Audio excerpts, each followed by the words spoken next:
Well, hello and welcome, everyone. Thank you so much for joining me for another episode of the New Construction Marketing Podcast. I'm your host, Anya Chrysanthon, and I'm very excited to introduce my returning guest today, Kevin Oakley with Do You Convert? Kevin is an industry rock star, and if you guys want to check out, he appeared on a previous episode number 39, which sounds like 100 years ago. It does, right? So thank you so much for coming back. I appreciate your time. I know you are super busy right now with all the craziness that's happening. But Kevin, if you don't mind giving our listeners a little bit of a backstory of who you are, how you got into this industry, and what you do now, in case they haven't listened to our previous episodes. Sure. I got into home building in 2003 out of school. Went to work with a $2 billion private company based out of Pittsburgh, Pennsylvania, but I worked in their Columbus, Ohio division. In marketing, my full-time job pretty much was to make sure that the Sunday newspaper ad that they spent $10,000 to $15,000 on every week looked good. Then I finished that by Tuesday, and I was like, what else can I start doing? And this is before websites were really being used by organizations. So it was just learning a lot about the business more than marketing at the time. And then I went to a smaller privately owned home building company that was a semi-custom builder called Heartland Homes, based out of Pittsburgh, Pennsylvania. Was there for 6 years, and then we were acquired by NVR because if you can't beat them, you buy them. And then I served there with 2 divisions reporting through to me, where I got greater exposure. I tell everyone it's like getting an MBA in home building when you work for one of the top 10 builders, because they just think at a different league. And was there for 2 years, enjoyed it, and then transitioned over to Do You Convert, where we help home building companies and developers when all things related to online sales and digital marketing, either from a coaching or an execution standpoint. We let everyone kind of decide what they value most. So speaking of your mic that we were talking about earlier, this is why I need one of those that hooks up, because this one makes their way into the room. This is really hard for me, Anya, because it's a juxtaposition of an amazingly cute face with I'm a Ohio State Buckeye fan. So this symbol on the front of the shirt there is kind of making me nervous, but other than that. That's right. We're Penn State fans all the way here. Go PSU. So there you go. Okay. Sorry about that. Hang on a second. That's life. Hey, I mean, I've gotten, like you said at the beginning, this market is so crazy right now that probably 2 or 3 times a day I get a text message from someone that we work with that just says, like, do you have 5 minutes, please? Can we just hop on a call? Because there's another decision to be made around, how do we go to sale? How do we communicate with customers? It's just nonstop. I mean, we all had to push through COVID and 2020, and it's you can just tell in the air everyone's starting to get a little bit dragged down by the constant busyness, which we never want to complain about being busy ever, but there's a lot to juggle right now. So you're doing great. Yeah, so that's the dilemma, right? So the reason why I reached out to Kevin is because someone had sent me a DM saying, hey, can you do an episode on waitlists? And Kevin, perfect timing, just published an article titled The Definitive Guide to Priority Lists in 2021. So I figured, hey, what a great opportunity to have Kevin back on to talk about how do we handle this? So on one hand, you mentioned it's great time for sales, right? Because, hey, we're busy, we're selling lots of homes. But on the other side, we're getting to the point where, we can't necessarily keep up with the demand. A lot of, again, all across the country, it's different, right? I mean, but for vast majority of people, of builders right now, they are selling more than they can handle. So let's set the stage first before we get into the solution of a wait list. In your article, you talk about how it's not the same as 2006. So a lot of people are starting to say, hey, we're in a housing bubble right now. Mm-hmm. Do you think that's the case? There's no doubt that from a valuation standpoint, housing is in a bubble, but it's not the same as 2006 and 2007 in that supply and demand are completely out of whack right now. In 2006 and 2007, we had supply. The builder that I worked for in their home base of Pittsburgh, Pennsylvania had, I believe, over 300 fully completed homes sitting on the ground. So when they went into the Great Recession, they were in a world of hurt because they had all this completed inventory. So we don't have completed inventory in the hundreds from builders just sitting around right now. So we have a true supply and demand issue that is causing a valuation bubble. But even when that comes down or gets adjusted over time, we still are going to have the supply demand imbalance. So there's not as much of a total risk to the system. It's just, yes, if you're, I mean, I saw someone yesterday on Twitter said that a house that they listed as a real estate agent for $599,000 ended up selling for $650 with a 2-week close and no inspections. If that is obviously some type of bubble. Yes, that is insane. Absolutely craziness. So obviously we can't necessarily keep up with the demand. People want to buy homes for whatever reason. We've discussed this on a podcast previously. You know, what are some of the backstories as to why this is happening? Now, let's talk some of the solutions. Now, in your guide, which I will link to the show notes, you talk about 7 possible solutions to solve this issue. So a lot of people are starting to either implement waitlists or starting to think about, hey, do we need to do this? Do we slow down the sales, or do we take the approach of, hey, we don't know what's coming next. Let's sell while we can. Yeah. So talk a little bit about grab all we can get. Why not? Sell while the selling's good. And in fact, one of the things that I like to talk a lot about is conference metrics. And those are the metrics that people like to say on panels or when giving interviews. And it's things that sound very impressive. And when you say something like, well, we're selling out for closings 20 months from now, in one hand, that kind of sounds impressive, but from a whole lot of very experienced people's perspectives who run large home building organizations, that sounds irresponsible. So it's exciting to sell out into the future, but when do we get the revenue? Anya, we don't get the revenue as a builder until closing occurs. And so it's kind of like we're in this pre-sale moment, and pre-selling 100 homes in the first week of a new community sounds really exciting. And then as cancellations roll in because you can't meet expectations and all those other things roll into it, you realize, well, I didn't really make a sale. I made a kind of a reservation depending on how the process was worked. And I can tell you that the most experienced, most well-run home building organizations that I work with and just have the pleasure to know were the first to start limiting sales many months ago because this was starting to happen. Because they understand you can only sell a home site once. So you got these two things that you're competing with. One is this feeling of happiness that I have all these glorified reservations that I can curl up with at night and feel comfortable with, that I've taken them out of the market. But you haven't taken them out of the market until the whole process has been done. And so with costs being so unpredictable and the fact that you can only sell a home site once, what the large builders understand is I have to, in a great market, prioritize profitability above gaining market share. Trying to gain market share in an amazing market is why so many builders went out of business in 2009 and 2010. Because they said, well, we'll just make it up in volume. We'll make it up in volume. And when the volume goes away, you're bankrupt. That's right. So I think it's a tough decision for many builders right now that are struggling with that. Do we limit sales or do we keep going, while the going is good? But I think you bring up excellent point of not all sales are created equal, right? Right. And that's the only thing that is the same in the Great Recession and now. In the Great Recession, good salespeople and good sales managers were constantly negotiating with the builder saying, can we please accept this contract? Like, they really want the home. We just need to give them another $5,000 off or give them a free fridge or whatever it is. And there was discussion around profitability at that time with everyone of, okay, but I can't give any more away, or we're this close, see if they'll accept this.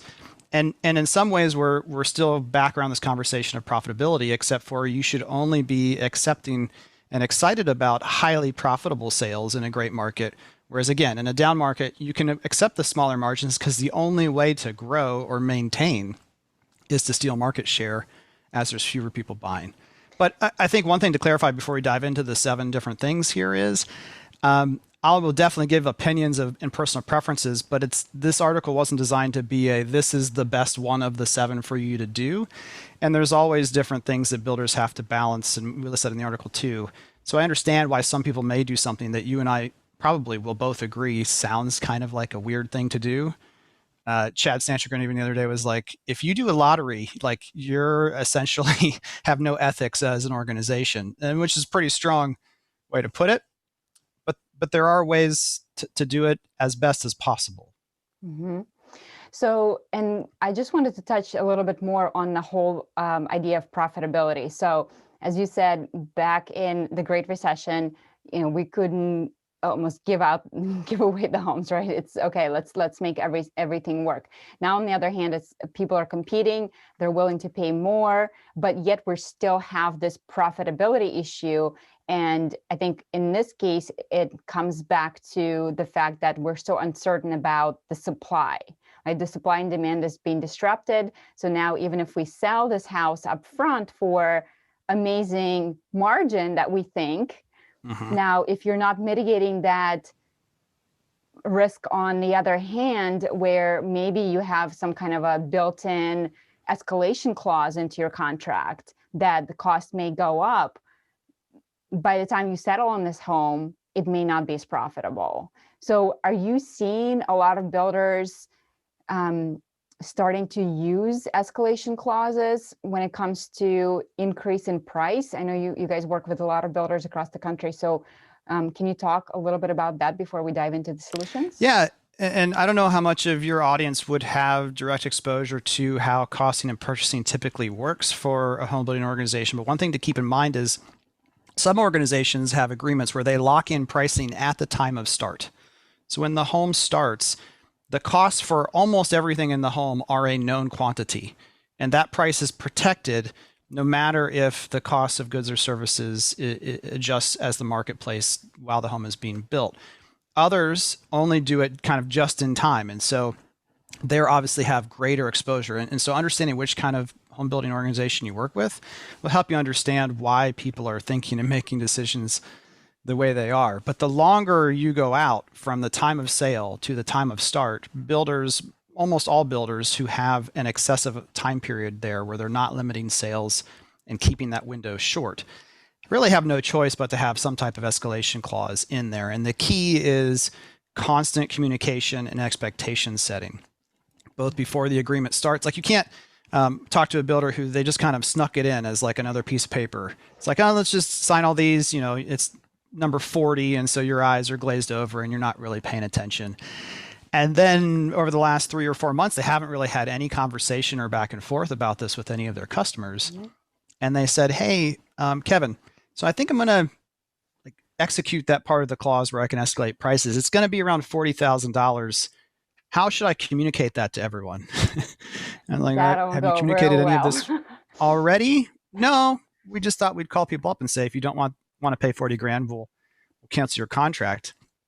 And that's when we have to remember we live in 2021 where the consumer has a voice and places to outlet their frustration that you can't control. So if you enjoy having lots of negative Google reviews and potentially BBB complaints and a whole host of other issues, by all means, keep your customer in the dark and just say, well, it's business. What do you expect? So if you go down that route, you need to be communicating regular updates about where costs are. If an example would be, hey, lumber prices just went up by X amount. We're going to absorb this cost, but per the agreement, if costs continue on their current pace, we may have to initiate some type of escalation. That way there's goodwill built and transparency, which transparency is really the thing, maybe even more than technology, that home building organizations are really wrestling with right now. Absolutely. So yeah, and you guys, we did a recent episode with Stephanie Lindemuth where we talked specifically about how to have those conversations with your customers about increasing costs, longer time waits. So if you haven't listened to that episode yet, I would recommend go back and, to Kevin's point, communicate, over communicate. I mean, now is the time to really reach out to your customer base periodically, even more than normal, so that they are aware of exactly what's happening in industry. Because if you think that people know, they have no idea. And many people stopped watching the news altogether. Like, I don't watch news, Right. literally. Like, I do not watch news. So if I was not in the industry and hyper aware of all the issues, I would be literally clueless as to what's going on. Lumber, I mean, what?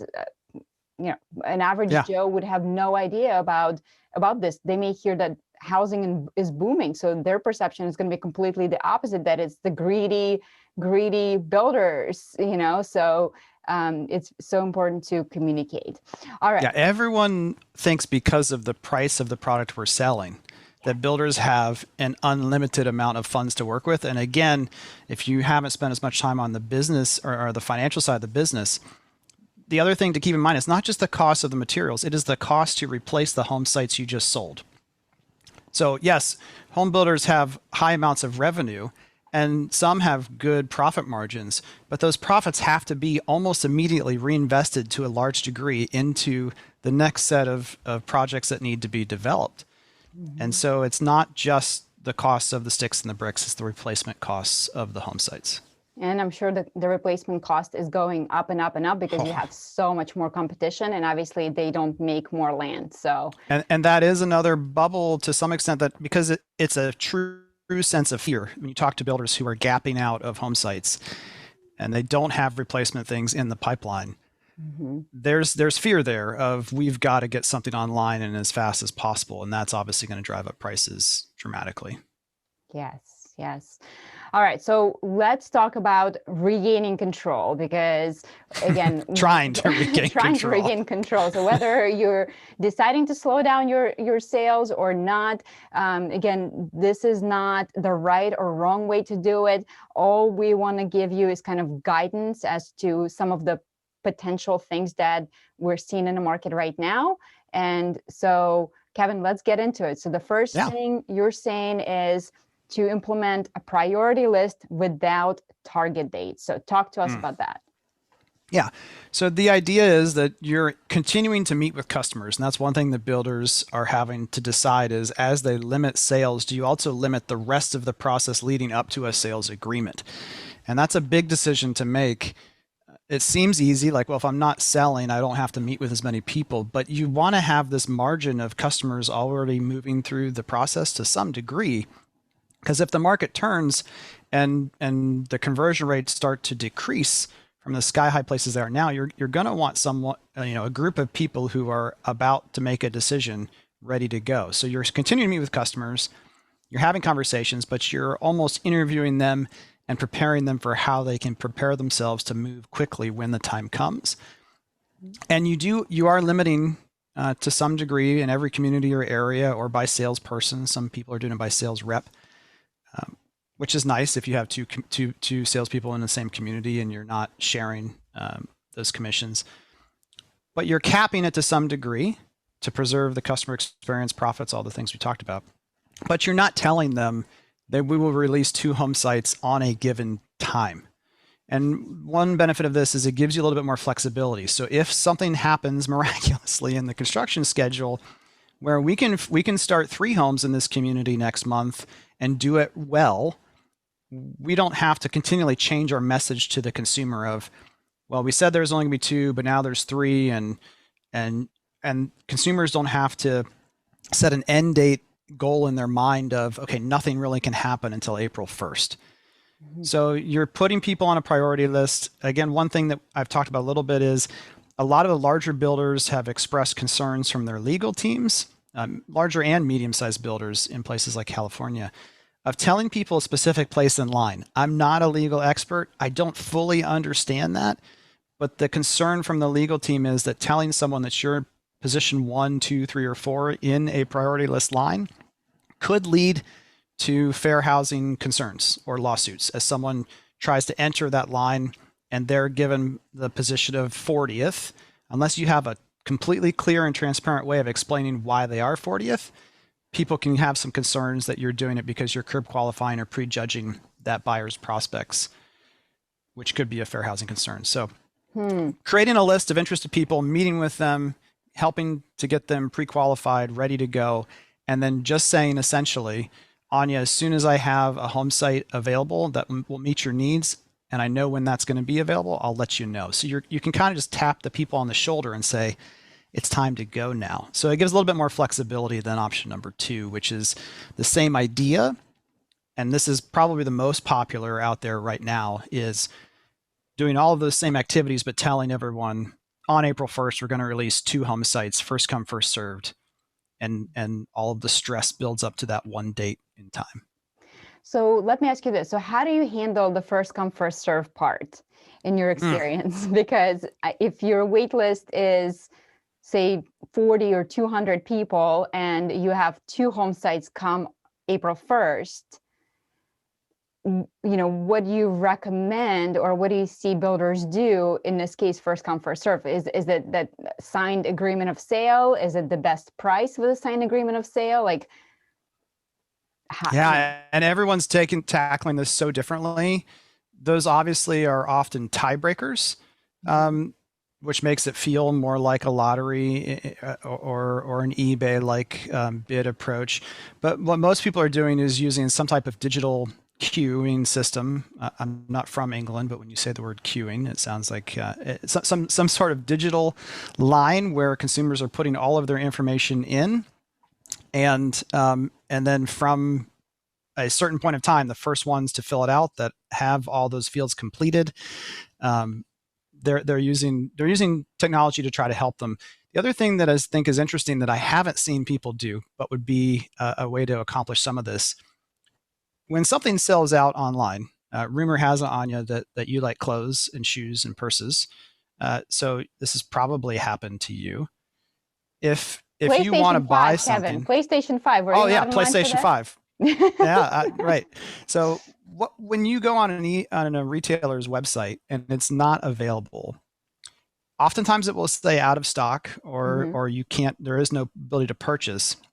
But there's another button that a lot of websites have that I have not seen on a home builder site, which is notify me. I want to be notified when this returns to availability. And that's another way to accomplish the first come, first served, is if you have those qualifications to get on the list in the first place, your list is already qualified. And if everyone's on a notify me list and you use an email service or a text messaging service, whatever, to notify everyone at once, then again, it's first come, first served. Just make sure it doesn't crash when you do that. And that's why, to your point, the sizes of these lists are becoming unmanageable. And that's why, even though I love this book that I wrote, we've kind of been joking with everyone, like, just put it in a safety deposit box and go get it later. Because in many markets around the country, and this sounds hyperbolic, it's really not, I promise you, in some markets, it would be a detriment right now to talk about a new community or phased release 120 days or more in advance. You will get so many people, and there will be no way to get the list down to a manageable size. Yes, and the book that Kevin's talking about is Pre-Sell Without Fail. So check that out for when, when we return. Study up for whenever the market returns to normal. To normal. Okay, so let me ask you this. So you're saying, okay, so the list unmanageable size, and you mentioned something about pre-qualified. So do we require people to get pre-qualified, aka with financing, before we place them on this list? What are your thoughts? I think to finally rest into that list, perhaps. But again, one of the things that people are I think making a mistake on is requiring a pre-qualification or other requirements be done before anyone can talk to a representative from your company. That is not, I have a question, I want to learn more. Okay, that's great. Please meet with our mortgage company and see if you can financially qualify first. That's not a good consumer experience in any way, shape, or form. There's other ways to try to tackle that on your website with changing calls to action.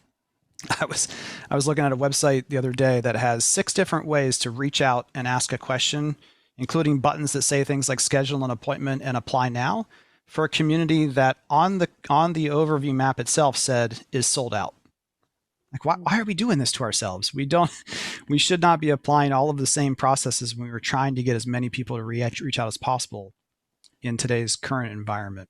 But yes, at some point to get in, it can be kind of a list within a list of an I'm interested and I'm interested and qualified.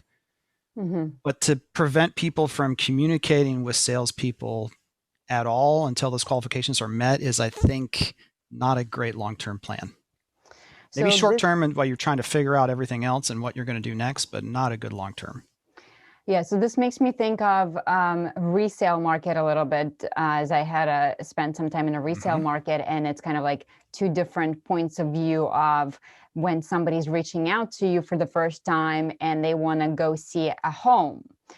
Do you then make them get pre-qualification before you Right. show the house to them, or do you go out and show them a bunch of homes when you don't even know if they're pre-qualified? Right. So again, you're kind Yeah, of it is there, but I think what's different and makes a lot more sense to me, although I still don't think I would do that as an agent myself, is salespeople, generally speaking, again, it varies widely, still have time to have conversations with consumers. The point again of this list and the guide is we just can't write everyone up on a contract who's interested. And so that's where, unlike an agent where I don't know, how much of my time you're going to take up, to schedule a 15-minute Zoom call or phone call or in-person appointment, in most cases, when we ask builders, do you have a sales capacity issue? Yes. Then the next question is, do you have an appointment capacity issue? And most people are saying no. We can still talk to customers. We just can't sell to everyone who wants to buy. yes, I agree with you. I think that's a great policy to have, that at least talk to people, because again, in this day and age of reviews, if you're saying no, we're not even going to talk to you, we're not going to meet with you, that may not Yeah. necessarily give somebody a really good taste in their mouth, especially if the market suddenly turns and you need those customers. Right. So yeah, Well, and the PTSD that you referenced before of the builders who just want to sell and grab all they can, that is PTSD from mhm. living through the recession of I don't know what's going to, like my grandparents lived in the actual Great Depression, and so they always had two freezers stocked full of food because they were never going to go hungry again, right? It's kind of that same idea. But that that's just not where it's not where we are, and not a great long-term not a great long-term plan to say we can't have conversations. Especially with technology now, right? It's so easy to hop on a Zoom call with somebody. Um, Exactly. so, And technology to set the expectations. We had a builder who the marketing manager took it upon themselves to put temporarily sold out on a community. They mhm, still got 30 leads for that community in 1 week. And it says temporarily sold out. So again, it's not like most consumers are going to start screaming at you when you say, I only have 15 minutes to meet with you and answer some questions. You can still exactly. set expectation on your website, in your ads, in all those ways. Agreed with you. All right, so let's move on to the third way to try to regain control, and you're calling it reservations with or without base pricing. So Mm-hmm. talk to me about that. This is a certain kind of genius. When I first encountered a builder in Northwest Arkansas that was doing this, I thought, wow, because it seems to, in most cases, cover a lot of bases. So you're allowing people to reserve a home site Hmm. with some sort of deposit, and in most states that has to be fully refundable, at least until the development is complete and the consumer can see it. But they're taking a deposit to reserve a home site that oftentimes is not developed. Streets are not in. It's still 6 months or so away from being ready. Certainly, you could do this if it was ready and you just had that delay in time from being able to start. But it gives the consumer some feeling of satisfaction of reserving the one that they want. But you're not telling them the price of the home that you're going to put on that home site yet. And that Mm, covers the concern about rising costs and not knowing if you're going to make money or not. So what they're doing is they're letting 50 to 100 people reserve an entire new phase in a 1 month period of time. The nice thing for the sales team is those are quicker, faster conversations. So we don't have to go through all of the options and upgrades yet because you don't even know what the base price of the home is. Now, there's a lot of questions about that. You're not telling them a price. They do generally give them a range, but that range is in hundreds of thousands of dollars. wow. Of this neighborhood will likely start from the 400s. That's all I can tell you. and we're going to have these floor plans available in it. Now, my skeptical mind was like, well, what's the conversion rate at the end of the day on those? And this builder had actually been doing it for the last 2 or 3 years. And their conversion ratio that they stated to me was 91% of those people ended up, when they got their base pricing, again, in about a 60-day window before start. So they're still going through the design process and picking things out. 91%. That's amazing. That is crazy. I would and have even thought... as prices have escalated, there, builders are still saying, who are doing this, it's right around 80-85% of those are still converting.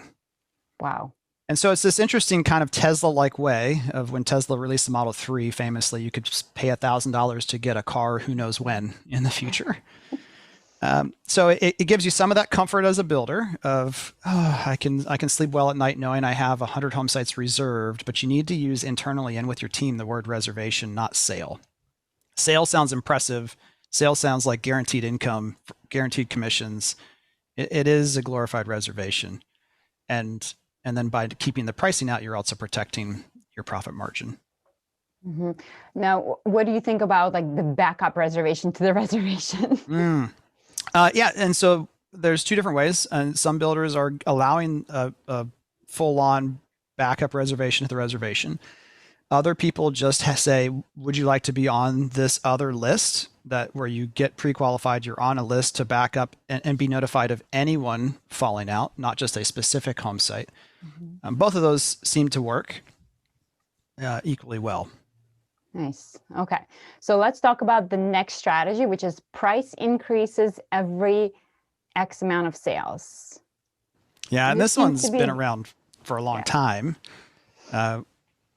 We've ridden through this. In fact, there's builders who since 2009 almost have said every X number of sales we're going to raise prices, even if only by 200 or 500 bucks. Just a consistent, slow, steady increase. The problem is it doesn't address the profitability concerns that we have when costs rise as fast as they are rising now. And over the last 6 years at Do You Convert, it wasn't until 2 months ago that we ever had a builder ask us to run ads for subcontractors using social media and Google, going to landing pages, the whole works. Wow. That's come up 4 times in the last week. So while commodity prices have hit a certain pain threshold and looks to be continuing, labor is only going to get worse as builders start competing against each other. I remember in Pittsburgh, I spent as a regional manager with 2 division presidents reporting to me, I spent about a third of my time driving to other states looking for contractors to do drywall, to do framing. And you'd bring them to your market, get them to go to work. And then another custom higher end luxury builder who could afford to throw more money around would just say, $2,000 if you guys leave this site right now and just start framing my home instead. Yeah. So that's the danger of price increases every X number of sales, is we just can't keep up right now. And that's why people are looking for other options for the most part. Yeah, and I think that whole issue of labor shortages, I don't know if you guys have watched IBS X, and Mike Rowe was the opening keynote. And that's one thing he talked about. His whole talk was on what's going to happen over the next decade, where we're expecting new construction to increase by about 10%, but a lot of our current skilled labor are that retiree age, and so they're going to be retiring about 40% of them. So we're expecting a gap of 50% over the next decade, which is unprecedented. Yeah. And it's huge issue for our industry. And what can we do?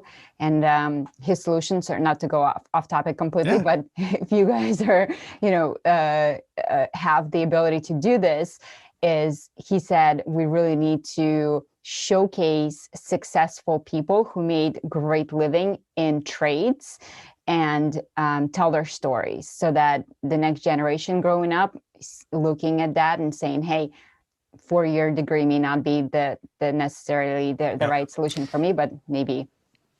And again, this is something that the larger builders have been doing for decades, is they identify an individual framing or contractor of any kind, and they say, hey, we would like to help you start a real company. and they will give them access to their financial teams. They'll help them understand how to run and organize their P&L, think like a business owner. And the whole thing is, but as you grow, you need to grow with us, please. And trying to build loyalty that way to address it. But the other thing, Anya, is we're just going to 3D print everything. So we don't have to worry about any of that. Since you took us off this topic, I know there's been a ton of articles out there about all of the technological innovations, but it doesn't all pass the test of the consumer. The builders are getting really excited about it, just like they're excited about technology that can eliminate the need for salespeople, which is bizarre. They get excited about it, but I showed my wife a picture of a 3D printed cement walled home, and she's like, okay. And I don't want to buy that. Like, I want what I want, and I don't want just the thing. So for affordable housing, maybe those are some solutions, but we're still quite a ways off from mechanizing our labor shortage issues. Yes, for sure. So, okay. So we talked about the price increases every X amount of sales. And I think, as you said, a lot of builders have been doing this in just regular old times. Like when I worked for NVR, that was standard procedure for us to increase our sales by X amount of dollars, just to build that natural urgency that if you're not reserving your home site today, tomorrow, if I have a reservation, you're going to come back and it's going to be higher. Yeah. The other danger about that too, Anya, that I didn't put in the article. I should go back, and we are going to keep it updated as a live thing. So if there's builders out there who are doing something other than these 7, let us know, and we'll add it in. But by just saying we're going to increase or just follow whatever someone will pay right now, as costs adjust, there will be pressure from other builders who say, okay, well, now lumber's come down or this has come down. And how do you continue to justify that expense to the next buyer? And this whole idea of making sure that we understand what the value is of we're selling. That's part of the problem. Is if it's just standard procedure and you do it and you do it, and you're not doing CMAs and you're not looking at competition, all of a sudden sales slow down dramatically, and it takes a while for everyone to be like, oh, it's because over there they're offering a much better value than we are. Yeah, and sometimes the market can turn quickly like that, and there's nothing worse as a salesperson, and personally, is to when you have to drop that price, and your people who purchased from you come into your model and asking you how the sales are going, what the pricing is, and you're like, it's $20,000 less than what you just paid, and no, we cannot give you that price. Yeah. Yep. So let's talk about lottery release. And so I haven't heard Chad say that. So I'd love to hear what he had to say about that too. So yeah, he responded on LinkedIn on my post around this topic, and he said, "Hey, the one thing, like, what is your company culture? And if it says anything about consumer experience or protecting the customer or doing right by the customer, like, just tear up your culture essentially." I don't have the exact quote, but if you're doing a lottery, someone always feels like they're losing, and in some ways that's true.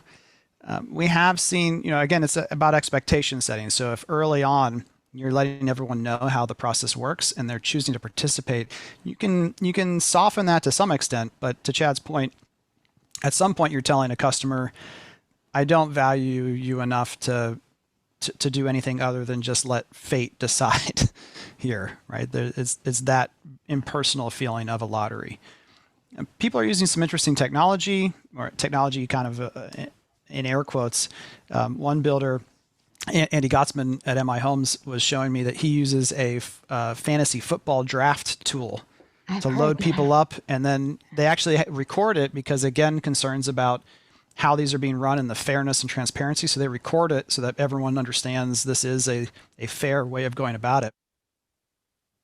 And the other part of lotteries is, are you putting 200 people in a lottery for 4 home sites, or are you saying these 10 are the best, most qualified, first in line, whatever that looks like that you got there, but we're releasing 10 home sites, and this is to pick the order of who gets which one. That, again, is very different. Those two scenarios are quite a bit different. Of, you're almost definitely not getting this home, or you're going to get something. You just may not get the exact home site that you want. But again, Yeah. it doesn't make me feel good talking about lotteries. Yeah, I can see both sides of it. I can see how lottery could be like the only fair way, really, right? Because it's like, okay, well, we're all competing for this one home site, so kind of let the fate decide, and there's no feelings hurt. But on the other hand, I can see Chad's point about that is not the most cozy, comfortable feeling, and not the way to build relationships with your customers. So something to think about for sure. Let's see. Next one is eBay Home Builder Edition. Yeah, this is no one that we work with is currently doing this, but a builder that we do work with in California said that a national builder, at least in some of their markets in California, every one of their homes on the website essentially says, here is the starting price, and we are going to accept bids for a period of time, and then the winner will be notified and get to write a contract with us. In practice, though, this person was friends with one of the sales managers running this operation for another builder. She said that what happens about 30% of the time is they notify the winner. And of course, they have to notify the other people that they didn't win who made a bid. But then they call up the winner and say, congratulations, you won. And there's almost an immediate, like, oh, I'm the sucker. Yeah, this is an auction. I paid the most. But now I just realized I paid the most on the most expensive thing I'll likely ever purchase. Is this a wise financial decision? And about 30% of the time, they're deciding not to go through with the contract. So then you go to the number 2 bidder and say, congratulations, it's yours. Wait a minute, I thought I didn't win. And again, this negative momentum that we've talked about in pre-sale without fail forever can start to build and cause, again, some of the same issues with the lottery. But in one sense, yes, you're maximizing, but still, one of the things that I have to be careful how I say this is I was just so impressed at my time with NVR, which I know you were there as well. At a leadership level, leaders are there to make hard decisions. And there's something about abdicating all concept of what is my home worth? I don't know. So let's just throw it out to the wind. That feels like a lack of leadership to me. And I think there's just, if that's where you're heading, you're going to run into a lot of potential challenges down the road. Because if the market is the only thing that dictates what the value of what you're providing to the market is, you're not going to enjoy the downturn at all. Like you don't understand how to determine real value in a marketplace, which that is a lost art, by the way. Competitive market analysis by home building organizations. We don't really do it the right way in most cases anymore. For sure. So this eBay scenario really makes me think of a resale, and I'm wondering if to eliminate that, like, oh, you just bid, but because you kind of, unless you have a signed contract, you're really giving them a way out, right? And then that gives you that negative feeling. So I wonder if that versus write the offer, submit it, and now it's yours. But still, in many states, there is a period of 2 or 3 days where they can still back out for any reason or any cause. Yeah. So usually with the, because I've kind of ridden this crazy market with the resales here recently, last year, where I had some buyers and we would put in offers, and I mean, in many cases was $40,000-$50,000 over the ask. And going into it, it was like, okay, if you guys want this house, like we know basically that we're going to be in a multi-level situation here, and a lot of times the selling agent does not even want to take what's called an escalation, where basically you're saying, okay, I'll pay X amount over the best one. They just want straight up, what's your best and final, and then they pick the winner. So I wonder if that's kind of the way to do it, but yeah. Well, and again, I think one of the main kind of things we have to decide is, are we talking about inventory homes, completed or almost completed homes, or are we talking about a pre-sale? Because that's the other thing is it's certainly, I mean, we were in that scenario when we moved from Pittsburgh back to Columbus, Ohio, of we put in the best offer, we won, and there wasn't any remorse.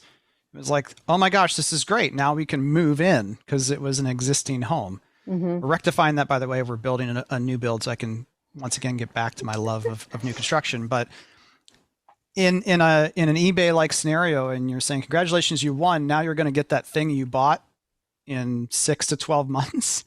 It's not that you have 6 to 12 months of thinking, did I make the right decision? Watching prices continue to, Mm-hmm.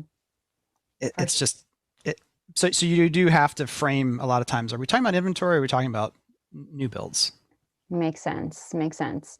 All right. So let's move on to the final two. So one is sell with escalation clauses on costs. So we kind of and we kind of covered that a little bit of just, if you do that, that's okay with amazing amounts of expectation setting and constant transparent communication. But that's not where most people are in that scenario. Mm-hmm. So this one also, in some cases for custom builders or on your lot builders, is not as relevant, where you might be doing the base price, but then you're going to different vendors all over to pick out your cabinets, because then you're going to get the actual real costs of that right now. But again, that's been around for a while. It's just really hard to implement. And depending on how long you have until time of start again, I like silly analogies. My analogy here is, if I was going to go out with someone on a date in 3 months, but every month I send them a little note and saying, I'm so looking forward to starting a relationship with you. You're just kind of chubby though. I just want to let you know you're a little chubby. That's when we finally have that date or begin our relationship in 3 months from now, it's not going to be off to a great start. And that's kind of what we're doing when we say, we're gonna hang out, we're gonna have this relationship over the next who knows how long while we build your home, but we need more money. We need more money. We need more money. It's again, it's just not probably my favorite approach, but it is what some builders are doing.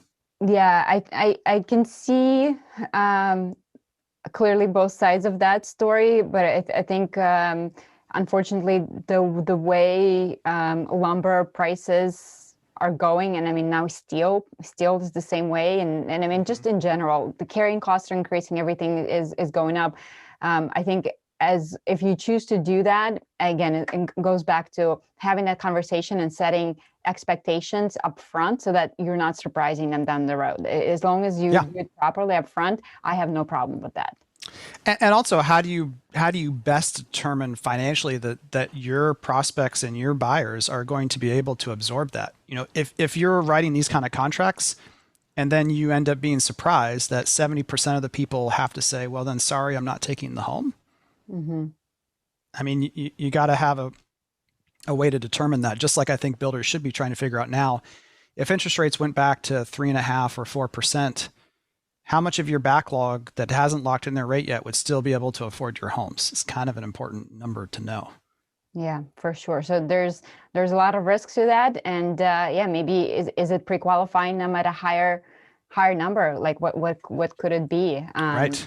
To mitigate. And everyone's response generally to this too is, well, then I'll just have an inventory home, which I want those. But again, at some point, you're not going to want them when the market shifts. Mm-hmm. All right. So last one is pause sales entirely for a set amount of time. Mm-hmm. What do you think about It's this? out there. Just got a call on Monday of this week from another builder who said, we're shutting down our model homes pretty much entirely for 90 days. No sales allowed. They will still have conversations, but no sales allowed for 90 days. And they are just going to start inventory homes. The sales team will not be allowed to sell until they get to drywall or beyond. Mm-hmm. So they can build the homes faster because there's not communication and decisions to be made by a customer. It's just all done internally. And then the costs, again, are known in the event that the costs aren't locked in at the time of start. Mm-hmm. You're almost done building the home. Almost all the materials have been ordered by the time the home's in drywall. But this one, how you communicate that to your sales team, right, and keep morale and culture intact is definitely a tricky subject. Right, because it is we're sold so many homes, and you would think salespeople would be having crazy great year financially, but a lot of these homes are not settling until next year and in potentially year after. So they may not necessarily be having those great years. So Yep. yeah, it's a tricky one. If you shut down your sales for the next 90 days, do you put them on salary, or what happens? Because certainly you don't want to lose your best salespeople right now. Yeah, that's what makes any type of gapping scenario in terms of closing revenue or home sites so painful. Is as an owner, you still have the same fixed costs all through that gap period, but you know that when you get to the other side, when you see that light at the end of the tunnel, you still have to make it through the tunnel. Right. And you don't want to have to let go of your best people or have your best people leave. And then when you get all your home sites back and you're ready to start rolling again, you have to go search for people and retrain them. And so it's a tough thing to maneuver. So it's funny because, I mean, on one hand, we're in this amazing market that I don't think, at least in my lifetime, your lifetime, we have not seen. But on the other hand, we're having this like almost a downer conversation, right? Because it is great, but it's how you manage this. So again, I think the story here is that there is no right or wrong answer. Every single builder, every single organization has to make a decision for themselves. And you got to make sure that you take a hard look at this, right? And that's why we laid out these 7 potential solutions as what Kevin is seeing right now in the market and how some builders are dealing with it. So hopefully that's going to help you and give you some guidance as to how you can potentially handle this. But at the end of the day, there's no right or wrong. It's the decision that you gotta make for yourselves, and you want to make sure you really weigh all of your options before you. And I think the only thing I'd add is there's no strategic right or wrong of making a choice. You can still tactically mess up any of these things if you don't do it the right way. Yes, absolutely. So you guys, I will link to Kevin's article in the show notes. So you'll be able to find it under AnyaChrysanthemum.com/109. And one of the beautiful things is that Kevin's going to be updating this article. So if you are doing something that we have not talked about, please go in and comment in the article so that we can keep this conversation going. And really, it's about collective knowledge, collective information, so we can share best practices and help each other out. Because again, we're all in this together, and maybe one of you comes out with some genius idea that we haven't even talked about. Exactly. So, Kevin, thank you so much for being on here today. I really appreciate it. You're always, my go-to when it comes to somebody who's got a great experience in the industry and just the overall rock star. So thank you so much for sharing your knowledge. And Kevin, if somebody wanted to connect with you, learn more from you, where do you hang out? What do you have going on? Anything you want to plug? LinkedIn is the best way to connect with you personally, and then obviously through Do You Convert on the bio page of our team as well. We have an academy class going on actually right this week. That's where I'm hopping over in 4 minutes. We've got 2 more of those coming up. So we do a lot of training and development in the industry. But thanks so much for having me on, Anya, and congratulations on surpassing 100 episodes. This podcast thing is not easy, as we know as well. It takes a lot of energy and resources, and so quite a milestone to get past 100. Congrats. Thank you so much, Kevin. I appreciate you being on, and hopefully I'll have you back in the future again. All right, we'll see y'all. Thanks. Bye.